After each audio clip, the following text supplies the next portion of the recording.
Terima kasih Anda masih bersama kami dalam program Majelis Sore, Majelis kita semua. Kita berada di segmen terakhir, pemirsa Duta TV.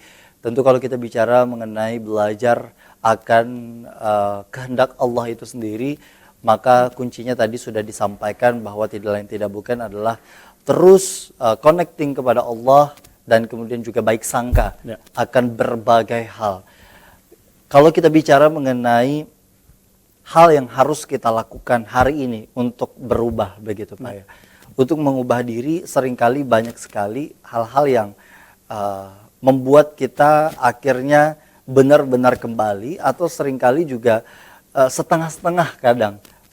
Hal-hal seperti ini menjadi sebagai salah satu bagian PR untuk kita semua untuk bisa kita terus hadapi agar sampai di akhir hayat kita masih berada di iman Islam insya Allah.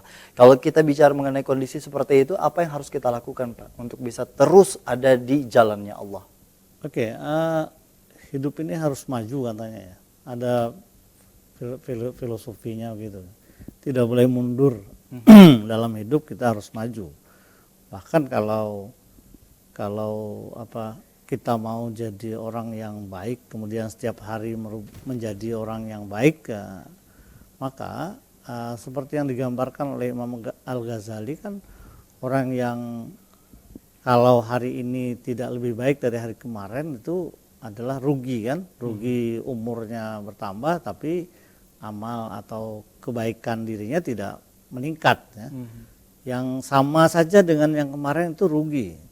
Kalau tidak lebih baik dari kemarin itu malah celaka jadinya. Jadi maunya kan tiap hari lebih baik ya. Oleh karena itu setiap apa yang menimpa kita, yang kita hadapi itu seharusnya kita hadapi dan kita cari solusinya. Jangan menghindar ya. Jangan menghindar. Kalau dalam bahasa orang motivator itu biasanya kalau kita sedang berjalan kan ada halangan di depan kita, jangan kita menyamping. Kalau menyamping ya di situ ada halangan lagi, nyamping lagi. Gak maju-maju. Jadi harus halangannya itu yang kita pikirkan untuk kita selesaikan. Jadi kalau mau maju itu memang halangan yang kita hadapi itu harus selesaikan untuk dapat solusi yang terbaik. Dengan Allah segala sesuatu akan selesai. Ya, bersama Allah semuanya akan selesai. Jadi tinggal kita ini melakukan sesuatu yang sesuai topoksinya, tugas pokok fungsi masing-masing. Saya kira. Tapi jangan lupa sertakan Allah. Jadi saya sering menyitir kalau bincang-bincang dengan bapak-bapak misalnya, Allah itu tidak hanya bersifat wajib dan mustahil ya. Sifat Allah itu ada wajib, ada mustahil. Ada satu yang harus kita eksplor lebih banyak lagi. Ada sifat Allah itu jaiz ya. Jaiz itu artinya apa? Jaiz itu memungkinkan sesuatu yang tidak mungkin dan menidakmungkinkan sesuatu yang mungkin. Allah bisa melakukan itu. Itu yang kembali ke tema kita. Ya, yang kehendak Allah itu bisa tidak sesuai dengan kita atau sesuai dengan apa yang kita harapkan. Jadi itu kan itu jaiz namanya. Baik. Jadi kalau kita hendak hulu jar Tuhan, bah aku ada hendak yang hulu hilir aja. Itu Tuhan yang punya kehendak. Itu jaiz sifat Allah. Ya gaya gravitasi bumi itu Allah yang menciptakan misalnya. Benda yang dari atas jatuh ke bawah. Itu gaya gravitasi bumi yang Allah tentukan. Ya Allah yang membuat sunnahnya seperti itu. Tapi dia juga menunjukkan sesuatu yang seperti Nabi mau Isra Mi'raj, batu yang naik ke atas jadi tangga Nabi nggak jatuh ke bawah. Ya. Itu kan artinya Allah memperlihatkan dengan sifat kemahakuasaan dan kemahaagungannya itu. Jadi ada kalau di pengajian tasawuf biasanya orang menyebut Allah itu kadang-kadang memperlihatkan jalalnya, jalal itu keperkasaannya, tapi di satu sisi Allah memperlihatkan jamalnya, keindahannya. Jadi dua hal ini seharusnya menjadi modal yang sangat penting. Jadi ketika kita dalam keadaan terjepit, jangan lupa kepada Allah, mohon kepada Allah untuk keluar dari keterjepatan itu dengan melakukan hal-hal yang positif tentu. Kepada Allah segalanya akan selesai. Saya kira itu. Jadi bukan berarti kita menafikan atau meniadakan usaha ya, berusaha itu tapi bersama Allah. Kalau dalam bahasa saya senang juga mengutip bahasanya Ustadz Yusuf Mansur ya. Kata Ustadz Yusuf Mansur,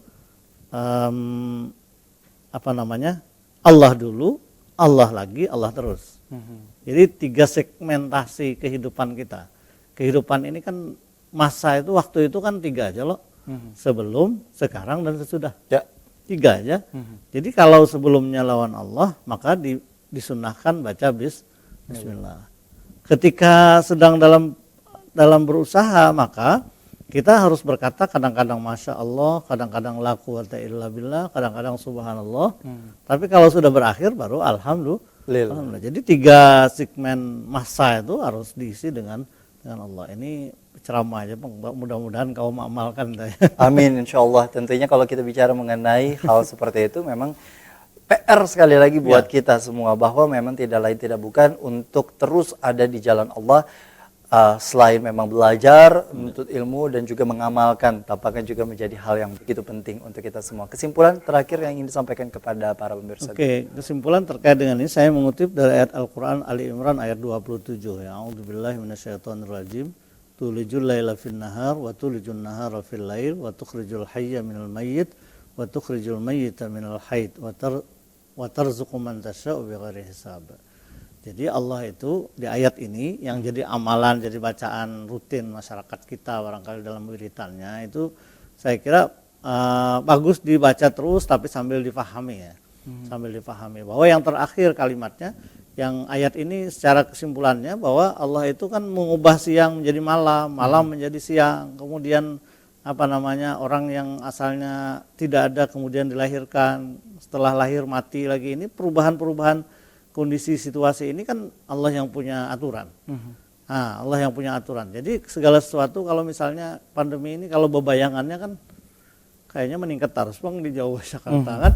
Tapi kalau Allah berkehendak siapa tahu, tidak ada yang tidak mungkin. Jadi kalau kita terus connecting kepada Allah, berdoa kepada Allah, semua kita selalu seperti itu, saya kira siapa tahu diijabah oleh Allah, dan Allah Maha melakukan segala sesuatu yang mungkin orang tidak terbayangkan ya. Mudah-mudahan dengan demikian apa yang kita pelajari hari ini, bahwa Allah punya kehendak bisa saja berbeda dengan kita belajar memahami itu sehingga kehidupan kita lebih mudah dalam kita menjalani. Kalau kita berpelampang ya bahasa Banjar kan, Tuhan hendak kahulu kita mengarasi kehilir, itu yang nyebab pelampangan karena karas saya kita sakit kita hendak A diberi Tuhan B, baku hendak B ya. Ambil Tuhan keduanya pas, peraya keduanya. Nah, sering kali memang kita memaksakan akan kehendak kita, tapi lupa bahwa memang segala sesuatu yang kita bisa mengangkat tangan pun ini juga bagian dari kehendaknya, begitu, dan kuasanya. Dan tentunya sekali lagi baik sangka menjadi kunci tugas bagi kita semua, bahwa tidak hanya kepada para manusia sesama kita, namun juga kepada Allah, terutama dalam menjaga adab kita ketika kita berdoa, ketika kita beribadah, dan juga terus menjalankan akan perintahnya dan menjauhi larangannya. Semoga insya Allah kita bisa mengamalkan semuanya. Terima kasih Pak Dr. Haji Ahmad Sagir MAG yang sudah hadir di studio Duta TV. Sehat selalu Pak, bersama keluarga insya Allah. Dan terima kasih juga bagi para pemirsa di rumah. Semoga dengan apa yang disampaikan hari ini bisa menjadi pembelajaran dan keberkahan bagi kita semua. Terima kasih, terus jaga protokol kesehatan untuk kita bisa memutus mata rantai COVID-19. Akhirnya kami berdua undur diri dari hadapan Anda. Wassalamualaikum warahmatullahi wabarakatuh. Kita pasang kembali masker.